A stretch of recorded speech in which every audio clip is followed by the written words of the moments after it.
প্রিয় দর্শক, আমরা শুরু করতে যাচ্ছি আমাদের আজকে বাংলা নিউজ টিভির অনুষ্ঠান।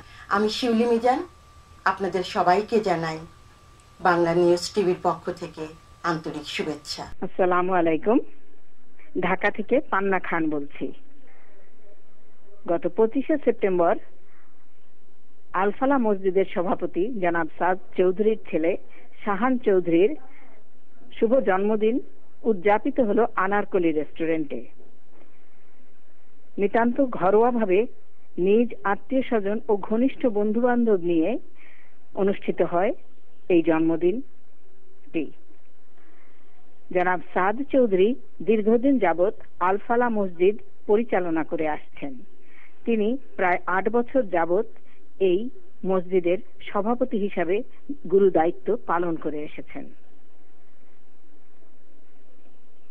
প্রিয় দর্শক, আপনাদের হয়তো মনে আছে গত বছর 2010-এ মোটর শোভাযাত্রা হয়েছিল বাংলাদেশ বিজয় দিবস উপলক্ষে। এবছর 16ই ডিসেম্বরকে স্মরণ করে বিজয় দিবসের আবার হচ্ছে মোটর শোভাযাত্রা। সেটা অনুষ্ঠিত হবে 18ই ডিসেম্বর। এই মোটর শোভাযাত্রা আরম্ভ হবে লিটল বাংলাদেশ লস অ্যাঞ্জেলেস থেকে। এই সম্বন্ধীয় দ্বিতীয় মিটিংটি হয় স্টার অব ইন্ডিয়ায় 25শে সেপ্টেম্বর। এই মোটর শোভাযাত্রায় গত বছর যারা নেতৃত্ব দিয়েছিলেন তাদের মধ্যে থেকে জনাব কুদ্দুস খান, জনাব তারিক বাবু, জনাব মুজিব সিদ্দিকী, জনাব শামসুদ্দিন মানিক, সর্দার খালেক, জনাব আহমদ করিম ও জনাব আবুল ইব্রাহিম উপস্থিত ছিলেন। মোটর শোভাযাত্রার বিভিন্ন দিক নিয়ে আলোচনা হয়, কিন্তু চূড়ান্ত সিদ্ধান্ত গ্রহণ করা হয় নাই। কেননা বৃহত্তর লস অ্যাঞ্জেলেসে 42টি সংগঠনকে সঙ্গী করেই হবে চূড়ান্ত সিদ্ধান্ত। গত 25শে সেপ্টেম্বর স্টার অফ ইন্ডিয়ায় হয়ে গেল বরিশালের মেয়র শওকত হোসেন হিরণের সম্বর্ধনা। এখানে উল্লেখ করা যায় যে জনাব হিরণ বাংলাদেশের মেয়র হিসাবে একজন বিশিষ্ট মেয়র হিসাবে পরিচিতি লাভ করেছেন। কেননা তিনি বরিশাল শহরকে শিশু বান্ধব শহরের মতো করে গড়ে তুলেছেন। এছাড়াও শহরকে গড়ে তোলা হয়েছে দর্শন নন্দনীয় রূপে। এখানে অবৈধ বসবাস উচ্ছেদ করেছেন তিনি। এক্ষেত্রে তিনি তার বোনকেও রেহাই দেননি। তিনি নিজের বোনের বাড়ি অবৈধ হওয়ায় সেটা উচ্ছেদ করেছেন। জনাব হিরণের এই সম্বর্ধনায় শুধু বরিশালের ব্যক্তিবর্গই ছিলেন না, বাংলাদেশের অন্যান্য জেলার প্রবাসীরাও উপস্থিত ছিলেন। সম্বর্ধনায় সভাপতিত্ব করেন ডক্টর রফিকুজ্জামান। প্রধান অতিথির পদ অলঙ্কৃত করেন কনসাল জেনারেল জনাব এনায়েত হোসেন। এছাড়াও উপস্থিত ছিলেন deputy consul general Shahnaz Gazi. নতুন ডেপুটি কনসাল জেনারেল এক পর্যায়ে সকল আলোচনার কেন্দ্রবিন্দুতে পরিণত হন। গত 17ই সেপ্টেম্বর কনসাল জেনারেলের বাসভবনে নতুন আগত ডেপুটি কনসাল জেনারেল শাহনাজ গাজীকে পরিচিত করার জন্য এক নৈশভোজের আয়োজন করা হয়। বৃহত্তর লস অ্যাঞ্জেলেসের বিভিন্ন প্রান্তের প্রবাসী নেতারা এতে উপস্থিত ছিলেন। লস অ্যাঞ্জেলেসে এটাই প্রথমবারের মতো একজন ডেপুটি কনসাল নিযুক্ত হয়েছেন একজন মহিলা। শাহনাজ গাজী ডিপ্লোম্যাট হিসাবে 14 বছর যাবৎ অত্যন্ত সুদক্ষতার পরিচয় দিয়েছেন এবং এই কাজে নিয়োজিত আছেন। বাংলাদেশকে বিভিন্ন দেশে উপস্থাপনায় তিনি প্রতিনিধিত্ব করেছেন। বাংলা নিউজ টিভির পক্ষ থেকে ডেপুটি কনসাল জেনারেল শাহনাজ গাজীকে স্বাগতম জানাচ্ছি বাংলা নিউজ টিভির পক্ষ থেকে। উত্তরোত্তর সাফল্য ও উন্নতি কামনা করছি। গত শনিবার 24শে সেপ্টেম্বর সন্ধ্যা 7টায় জনাব কৃষ্ণ মজুমদার পরিচালিত বেঙ্গলি হেরিটেজের দুর্গাপূজা অনুষ্ঠিত হয়ে গেল ভারমন্টে অবস্থিত আর্মেনিয়ান গির্জায়। অত্যন্ত ধুমধামের সাথে। শনিবার 24শে September American association of Bangladeshi engineers and architect Eid পুনর্মিলনী অনুষ্ঠানের আয়োজন করেন। সেখানে আমি গিয়েছিলাম। এটা হয় কিং বুফেতে। অনুষ্ঠানে প্রায় 100 জনের বেশি লোকজন উপস্থিত ছিল। অনুষ্ঠান মানে ওটা একটা সঙ্গীত সন্ধ্যা বলা যেতে পারে। ওখানে সুন্দর সুন্দর ভালো ভালো গান গায় স্থানীয় শিল্পীরা। শিল্পীদের মধ্যে ছিলেন জহির, শহীদ, শ্যামা এবং সিমি, এবং একজন ভারতীয় শিল্পী ছিলেন। আমার মনে হয় উনি পশ্চিমবঙ্গের, আমি এক্স্যাক্টলি জানি না। ওনার নাম শ্রাবণী দাশগুপ্ত।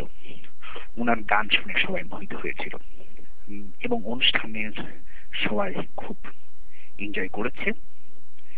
এটা ভালো অনুষ্ঠান হয়েছে এবং সবাই গনি ভাই, মানে president of the American association of Bangladeshi engineers and architect, ওনাকে সবাই ভূয়সী প্রশংসা।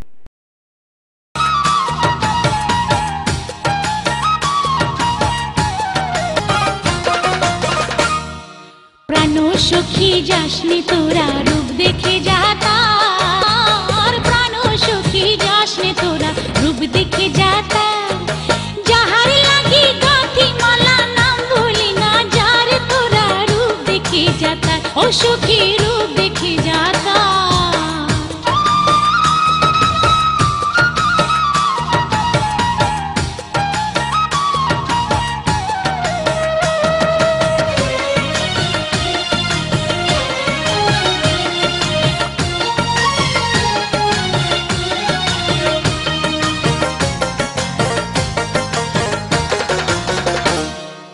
বন্ধু আমার বিনোদিয়া ডাকে বন্ধু নাম ধরিয়া গো,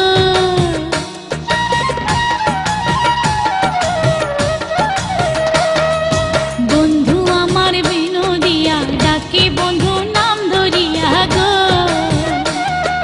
ময়ূর পঙ্খী নাও ভিড়াইছে ঘাটেতে আমার, ময়ূর পঙ্খী নাও ভিড়াইছে ঘাটেতে আমার, রূপ দেখে যা তার, প্রাণ সখী যাসনি তোরা রূপ দেখে যা তার, প্রাণ সখী যাসনি তোরা রূপ দেখে যা তার, যাহার লাগি গাঁথি মালা নাম বলি না, যার তোরা রূপ দেখে যা তার, ও সখী রূপ দেখে যা তার।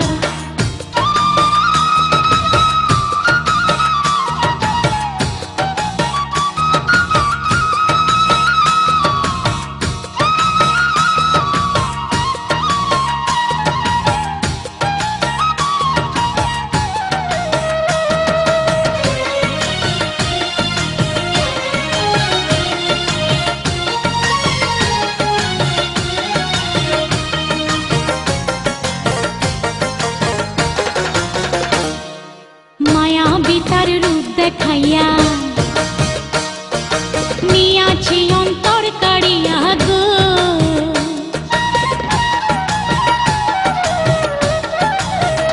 হাই গো মায়া বিতার রূপ দেখাইয়া নিয়াছি অন্তর কাড়িয়া গো,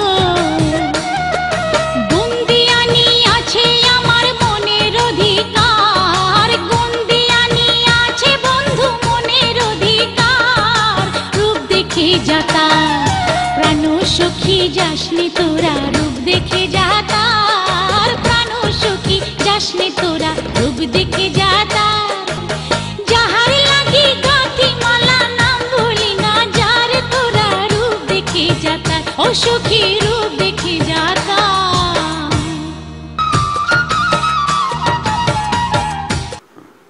সুধী দর্শক, বাংলাদেশে কেন গণতন্ত্র কাজ করছে না এ ব্যাপারে দীর্ঘ বিতর্ক চলছে আমাদের লস অ্যাঞ্জেলেস বাংলা টিভিতে। এ প্রসঙ্গে ডক্টর রফিক আলম এবং জনাব কুদ্দুস খান ওনাদের মতামত রাখছেন।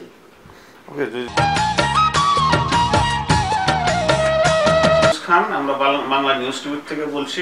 আপনারা সকলেই জানেন আমাদের একটা বিতর্ক চলছে বাংলাদেশে গণতন্ত্র কেন কাজ করছে না। এই পর্যায়ে আমি গিয়েছিলাম অক্সনাডে, ডক্টর নাসিরউদ্দিনের প্রায় ঘন্টাখানেক আমি টেপ করেছি। কারণ পলিটিশিয়ানরা যত পর্যন্ত জনগণ রেসপন্সিবিলিটি না নেবেন তখন পর্যন্ত পলিটিশিয়ানরা তাদের খেলা খেলতেই থাকবে, তারা তাদের ক্ষমতা থাকার জন্য। এই প্রসঙ্গে আপনার মন্তব্য, আপনি তো শুরু করেছিলেন বক্তব্যটা, এখন আর একটু ইলেবারেটলি যদি বলেন। হ্যাঁ, আসলে বাংলাদেশে গণতন্ত্র, যে কোনো দেশে গণতন্ত্র বিকাশের একটা ধারা থাকে এবং সেই ধারাটা নির্ভর করে সেই দেশের ইতিহাস, সংস্কৃতি, কৃষ্টি এবং সমাজ ব্যবস্থা এবং জনগণের সচেতনতার উপরে, মানে অ্যাওয়ারনেসের উপরে। এখন প্রশ্ন হলো বাংলাদেশের জনগণ কতটুকু রাজনৈতিকভাবে সচেতন, সেটা খুব ইম্পর্টেন্ট বিষয়। এবং জনগণ যতটুকু গণতন্ত্রকে প্রতিষ্ঠা করবে ঠিক ততটুকুই হবে। যেমন আমরা বলতে পারি যে যে আমাদের নেতারা ততটুকুই দিবে যতটুকু আমরা নিতে পারবো বা চাইব। এখন যে রাজনৈতিক দলগুলো আছে তারা, আমি মনে করি যে তারা যথেষ্ট চালাক এবং তারা খুব নিপুণভাবে এতদিন ধরে আমি বলছি 40 বছর ধরে আমাদের মাথায় কাঁঠাল ভেঙে খাচ্ছে। এখন এবং ওরা ভালো করেই জানে যে এই জনগণকে কিভাবে ম্যানিপুলেশন করতে হবে। এখন কিন্তু আমরা যারা জনগণ আছি, তার মধ্যে আমিও আছি, আমরা আসলে ঠিক মতো বুঝতে পারি না ওরা কিভাবে আমাদের ম্যানিপুলেট করে আমাদের দিয়ে ভোট খেলা করায় এবং তারপরে সমস্ত রাজনীতি ওরা পরিচালনা করে এবং দেশের সমস্ত কিছু পরিচালনা করে তাদের ইন্টারেস্টে দেশের অনেক কিছু ওরা নিজে হাতিয়ে নেয়।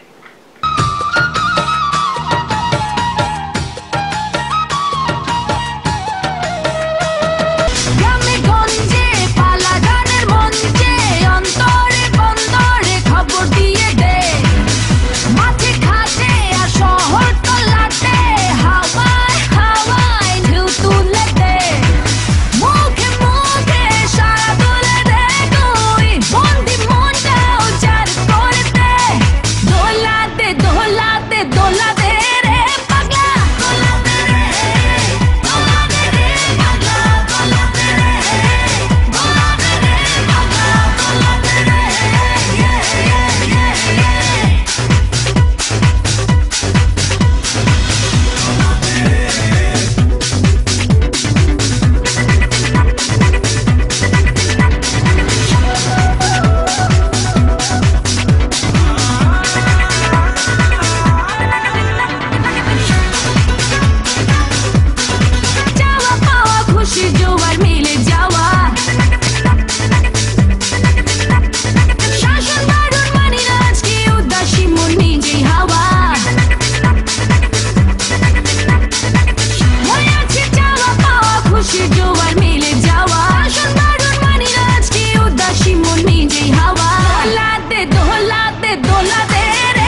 করাপশন কথা বলতে চাচ্ছেন?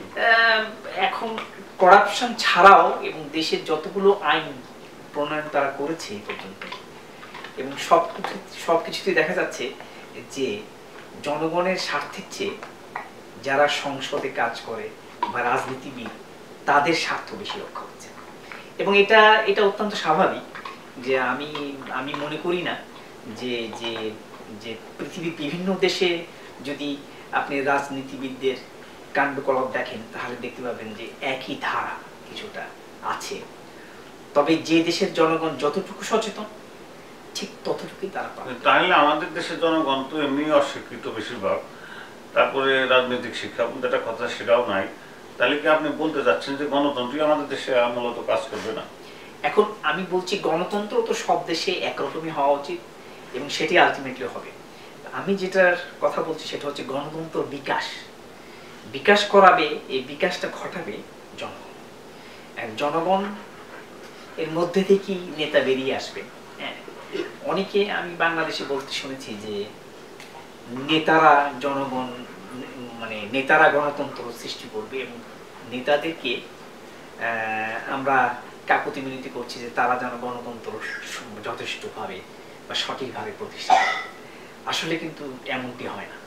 সবসময় জনগণকে এগিয়ে আসতে হবে, জনগণকে দায়িত্ব নিতে হবে এবং জনগণকে ভাবতে হবে এটা তাদের দেশ, এটা কোনো রাজনীতিবিদদের দেশ না, বা তাদের প্রত্যেকটা সরকারি ব্যাপারে অংশগ্রহণ করতে হবে। যেমন আচ্ছা, এখানে একটা কথা ডক্টর নাসিরউদ্দিন বলেছিলেন যে জনগণের কাছে যদি অল্টারনেটিভ না থাকে, যেমন দুটো পার্টি বা একজন আপনি যদি প্রোগ্রাম দেন যে আমার এই প্রোগ্রাম সরকার এটা করতে পারছে না, আমি এটা করবো, এই জাতীয় প্রোগ্রামে না থাকার কারণে এবং ভালো লোক রাজনীতিতে না যাওয়ার কারণে গণতন্ত্র কাজ করছে না। এখন যে দেশে মনে করেন শিক্ষার হার, আমাদের শিক্ষার হার, আর শিক্ষার হারও মানে শিক্ষার যে মানটা সেটা তো ঠিক মান না, আমি বলবো যে সচেতনতা, যে শিক্ষার যে হার সেটা কম, যদিও বলে 51% বা আমি ঠিক জানি না এক্স্যাক্ট কত।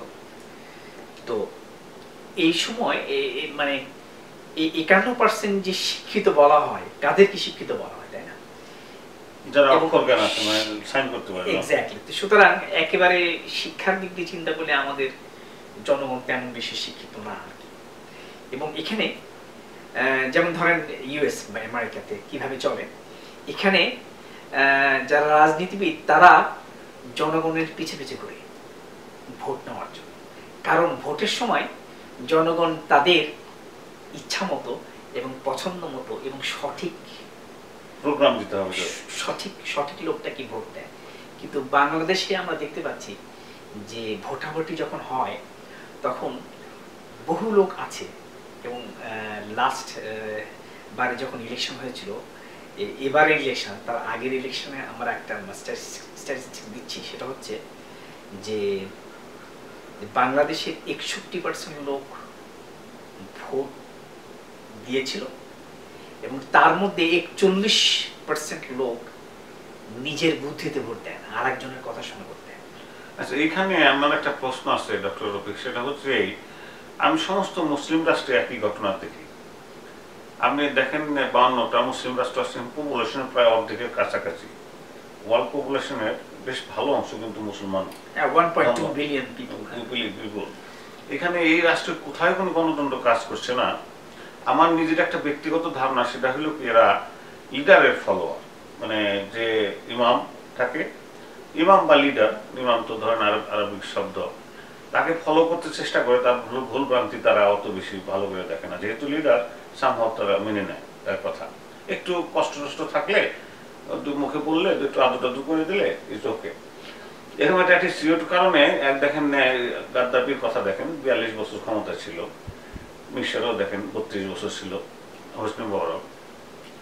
আমাদের দেশেও ধরেন নর্মালি গণতন্ত্র 20 বছর যাবত আছে, আর তার আগে তো কোনো মিলিটারি রুলার আসলে আর যেতে যেত না, সামহাও তারা ম্যানেজ করত।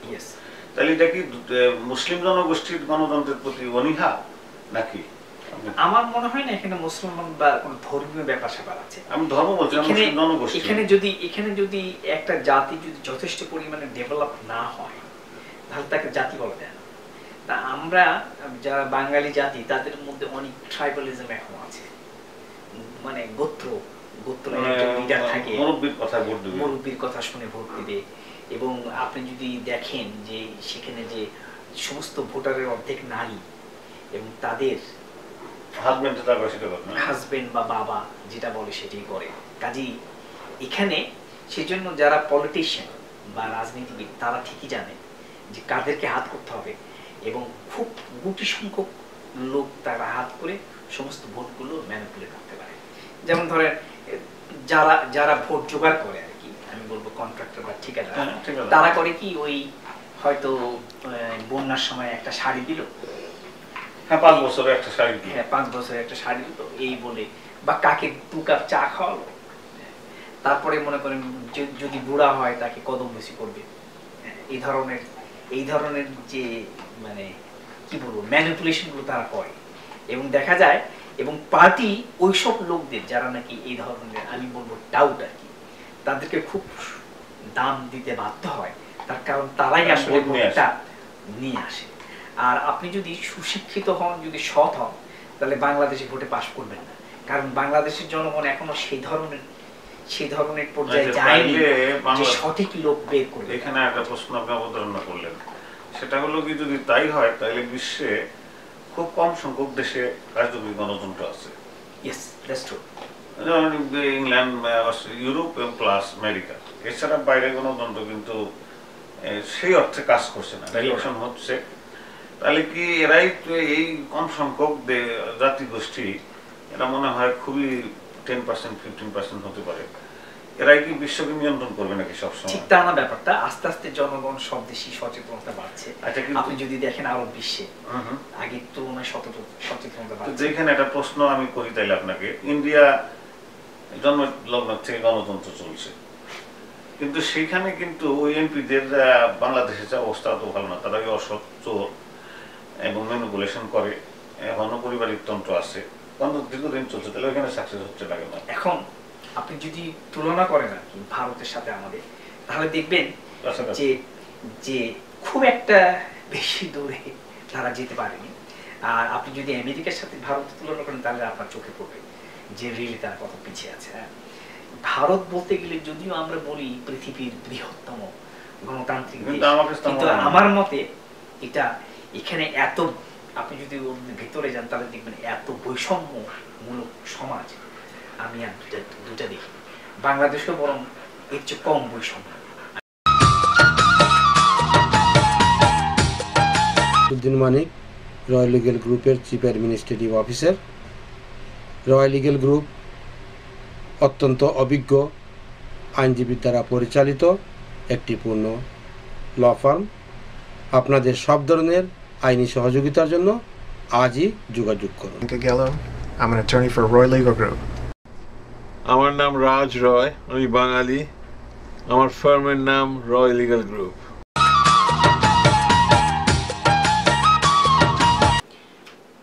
রবীন্দ্রনাথ ঠাকুরের অপমানিত কবিতার অংশ বিশেষ আমি পড়ে শোনাচ্ছি। দুর্ভাগা দেশ, হে মোর দুর্ভাগা দেশ, যাদের করেছ অপমান, অপমানে হতে হবে তাহাদের সবার সমান। মানুষের অধিকারে বঞ্চিত করেছ যারে, সম্মুখে দাঁড়ায় রেখে তবু কোলে দাও নাই স্থান। অপমানে হতে হবে তাহাদের সবার সমান। যারে তুমি নিচে ফেলো সে তোমারে বাঁধিবে যে নিচে, পশ্চাতে রেখেছ যারে সে তোমারে পশ্চাতে টানিছে। অজ্ঞানের অন্ধকারে আড়ালে ঢাকিছ যারে, তোমার মঙ্গল ঢাকি গড়িছে সে ঘোর ব্যবধান। অপমানে হতে হবে তাহাদের সবার সমান।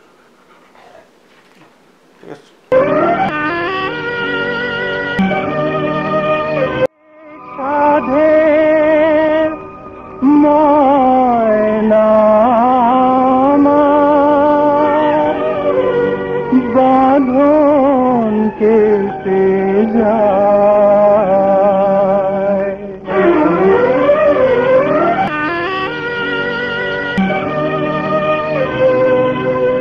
অনেক সাধের ময়না আমার বাঁধন কেটে যায়। তারে শিকল দিলাম রাঙা দুটি পায় অনেক সাধের ময়না আমার বাঁধন কেটে যায় মিছে তারে শিকল দিলাম রাঙা দুটি পায় অনেক সাধের ময়না আমার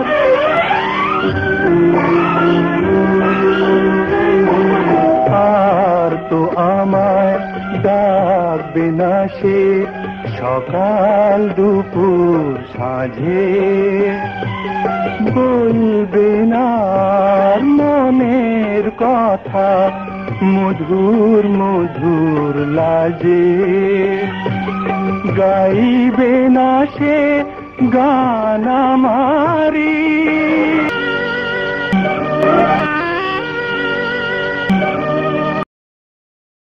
থেকে বলছি আমাদের সাথে আছে সিলেটের দুজন মহারথী। ওনারা সিলেট বিশ্ব সম্মেলন নিয়ে ইতিমধ্যে অনেক অগ্রসর হয়েছেন। আমার ডাইনে ইস্তাক সাহেব আছেন, ইস্তাক ভাই, এবং আমি টিয়া হাবিব, আমরা চিনি টিয়া ভাই। তো আমরা আজকে আর একটু বিস্তারিত আলাপ করব। আমরা এই সিলেটি বিশ্ব সম্মেলন করব এবং এই লস অ্যাঞ্জেলেসে করব এবং ইনশাআল্লাহ আগামী 2012 সালে এই অনুষ্ঠান লস অ্যাঞ্জেলেসে হবে, লস অ্যাঞ্জেলেসে হলিউডে হবে। এই প্রসঙ্গে আমাকে প্রথমেই বলতে হবে যে সিলেটি বলতে আমরা কি বুঝি। সিলেটি বলতে এইটি বোঝায় যারা সিলেটি ভাষায় কথা বলে তাদেরকেই আমরা সিলেটি বুঝি। সিলেট শুধু সিলেটের সিলেটি শুধু সিলেটি নয়, আরো সিলেটি রয়েছে আমাদের প্রতিবেশী বন্ধু রাষ্ট্র ভারতের, ত্রিপুরা রাজ্য, আসাম এবং মেঘালয়ের অনেকেই আমাদের সিলেটি ভাষায় কথা বলে এবং আমরা আগে তো আসামেই ছিলাম। তো যার জন্য এই অনুষ্ঠানে এই মহাসম্মেলনে তারাও আমন্ত্রিত এবং যত সিলেটি আছে পৃথিবীর বুকে সবাই আমন্ত্রিত। এই আমন্ত্রণ শুধু সিলেটিদের নয়, আরো যারা আমাদের বাংলাদেশের সমস্ত ভাই বোনেরা সবাই আমন্ত্রিত আমাদের এই 2012 সালের অনুষ্ঠানে। আমাদের অনুষ্ঠানের বিভিন্ন দিক থাকবে, সেই দিকগুলা হাবিব আহমদ টিয়া আপনাদেরকে বলবেন, কিন্তু আমি ব্যক্তিগতভাবে কিছু জিনিস আমি সিলেটি ভাইদের ভাই বোনদের উদ্দেশ্যে বলতে চাই। সেটা হলো যে এইটা কোনো রাজনৈতিক কোনো দৃষ্টিকোণ থেকে এই সম্মেলন হচ্ছে না। এই সম্মেলন হচ্ছে সিলেটিদের একটা মহানন্দের মহামিলন। এইটি হচ্ছে আমাদের সিলেটিরা যাতে এক হয়, একসাথে আমরা গল্প গুজব করতে পারি, গান বাজনা করি, এইটি হচ্ছে মূল উদ্দেশ্য। উদ্দেশ্য এটা নয় যে আমরা এত বড় সম্মেলন হাত দিয়েছি এবং এটা আমরা একা করে নেব, এমন কোনো ব্যাপার নয়। আমরা সবাইকে আমন্ত্রণ করব। আপনারা যারা উৎসাহী আপনারা পিছনে থাকবেন না, সামনে আসেন, আমাদের সাথে যোগ দেন। আমরা একসাথে সবাই মিলে এত বড় একটা সম্মেলন সেটাকে সুন্দরভাবে সফল করে দিই, এইটাই আমরা করতে হবে। এবং আমি সবার, শুধু আমাদের সিলেটি কমিউনিটি নয়, আমার বাংলাদেশের ভাই বোনেরা তাদেরও আমি সাহায্য সহযোগিতা কামনা করছি। আমরা এই 2012 সালের মহাসম্মেলনকে সুন্দর একটা সফল সম্মেলন করতে পারি এবং এই সম্মেলনই হবে পৃথিবীর মধ্যে প্রথম সম্মেলন। এর থেকে সিলেটের লোকরা অনুপ্রেরণা পাবে এবং পরবর্তী সময়ে এই সম্মেলন লন্ডনে হবে, কানাডাতে হবে, অস্ট্রেলিয়াতে হবে, বিশ্বের বিভিন্ন জায়গায় হবে। এই উদ্দেশ্যে নিয়েই আমরা এই সম্মেলন করতে যাচ্ছি। এই সম্মেলনকে সফল করার জন্য আমি সমস্ত বাংলাদেশি, বিশেষ করে সিলেটিদেরকে অনুরোধ করছি, সাহায্যের অনুরোধ। আসুন, আমাদেরকে সাহায্য করুন, আমাদের সাথে থাকুন, আমাদের সহানুভূতি দেখান এবং সবাই মিলে 2012 সালের সম্মেলনকে সফল করি।